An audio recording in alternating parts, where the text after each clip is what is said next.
Apple's stock story is crazier than a plot twist in a Silicon Valley soap opera.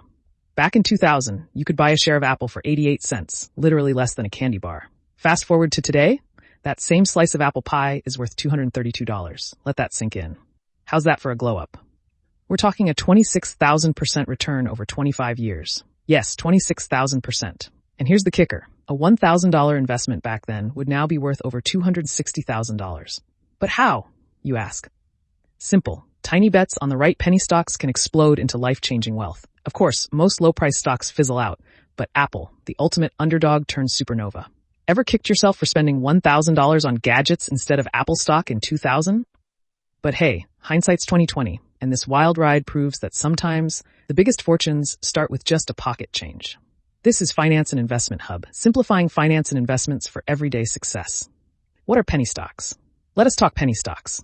The wild, under $5 thrill ride of the investing world. Imagine tiny companies, often flying under the radar of big stock exchanges, selling shares cheaper than your morning latte. Sounds like a steal, right? Not so fast. Sure, they're super affordable. Anyone with a few bucks can jump in. But here's the catch. Cheap doesn't always mean cheerful. These stocks are like a roller coaster strapped to a rocket. One day you're soaring on hype, the next you're plunging faster than a dropped burrito. Oh, and the America's Security and Exchange Commission? They've got a rule book for this chaos. Officially, penny stocks are shares priced under $5. Most trade in the shadows of bigger markets, making them risky business for the faint of heart. So, are they worth it? Maybe. But remember, for every rags to riches fairy tale, there are 100 stories that end with, wait, where did my money go? These firms are typically in their early growth stages, which means potential for big rewards, but even bigger risks. Let us not forget liquidity. Many penny stocks trade over the counter, outside big exchanges, which makes buying and selling tricky. This lower liquidity can trap you in unfavorable positions. Let us talk about the companies behind penny stocks. They are often emerging players in biotechnology, technology, natural resources, niche retail, or even international markets. Take biotech startups, for example. They might be developing groundbreaking medical tech, but are years and millions of dollars away from profitability. Or small-scale mining companies exploring new sites. These can be high reward if they hit it big, but they are also very risky. So, should you invest? Well, let us weigh the pros and cons. Low entry cost. Penny stocks are cheap, so you can grab a sizable chunk without breaking the bank. High growth potential. If these companies succeed, their stock value can skyrocket. Diversification. They let you dabble in niche industries you might otherwise miss. But here are the downside. High risk and volatility. They can swing wildly, sometimes without any clear reason. Lack of information. Many of these companies don't have a lot of public data, making research tricky. Low liquidity. Trading volume is often so low, it's hard to buy or sell without impacting prices. Fraud risks. Scams like pump and dump schemes are rampant in this space. Always verify sources and beware of unsolicited tips. Penny stocks that turn to goldmine, Apple Incorporation. Believe it or not, Apple wasn't always the tech titan we know today.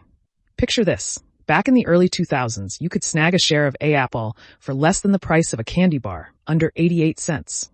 Yes, Apple was practically a penny stock back then.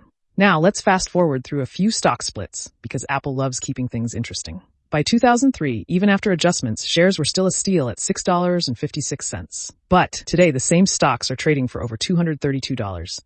Do the math, and that's a jaw-dropping 26,363% gain. From flying under the radar to becoming a household name in one of the biggest companies on the planet, Apple's journey is a masterclass in started from the bottom, now we're here. Who knew pocket change could turn into a fortune? Monster Beverage Corporation. Hold on to your energy drinks, folks. Monster Beverage Corporation's story is wild. Based in sunny Corona, California, this company wasn't always the caffeinated giant we know today. Rewind to the early 2000s. One share of Monster cost less than a handful of loose change, under 6 cents. That's right, for the price of a gumball, you could own a piece of this future powerhouse. Fast forward to today, those same shares are now trading at over $46.23 each. Crunch the numbers, and that's a mind-blowing 76,950% return. Yes, you read that right. Here's the kicker. A $1,000 investment back then would have ballooned into a staggering $770,500 today. Talk about a glow-up. Monster didn't just hit the penny stock jackpot. It practically rewrote the rulebook. Who needs wings when your portfolio could have soared like this? If you are still interested, here are how to get started in penny stock investing the smart way. Understand the risks. Seriously, penny stocks are not for the faint of heart. Choose the right brokerage. Not all brokers support penny stocks, and some charge hefty fees. Find one that fits your needs. Do your homework. Use stock screeners, analyze company financials, and read up on the industries. Start small.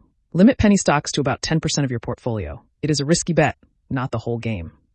Watch out for scams. If it sounds too good to be true, it probably is. Stay disciplined. Set clear entry and exit points, and do not chase losses.